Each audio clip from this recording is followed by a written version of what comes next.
Chemotherapy అంటే ఏంటి, కీమోథెరపీలో రకాలు ఏంటి అన్నది మనం మాట్లాడదామండి ఈరోజు.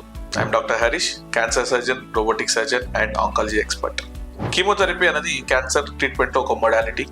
అది ఎలా ఇస్తారు అంటే, most common form of chemotherapy అనేది మనకి మామూలుగా సలైన్ ఎలా ఇస్తారో అలా ఐవి ఫామ్లో ఇస్తారండి. ఇది చాలా potent and high potency medicines ఉంటాయి. యూజువలీ ఇన్ సైకిల్స్ ఇస్తారు, 2 to 3 weeks gap or 2 to 3 weeks డ్యూరేషన్లో. The next advancement in cancer therapy, in chemotherapy అనేది టార్గెటెడ్ థెరపీ. అంటే ఒక క్యాన్సర్లో ఏ మ్యూటేషన్ ఎక్కువగా ఉంది, ఆ మ్యూటేషన్ని మనం టార్గెట్ చేస్తే ఒక డ్రగ్ ద్వారా ఆ క్యాన్సర్ని అరికట్టే విధానాన్ని మనం టార్గెటెడ్ థెరపీ అంటాం. సో ఈ టార్గెటెడ్ థెరపీ ఓరల్గా ఉండొచ్చు సామాన్యంగా.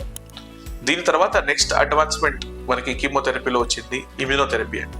ఇది రీసెంట్గా చాలా ఫాస్ట్గా డెవలప్మెంట్స్ వచ్చాయి.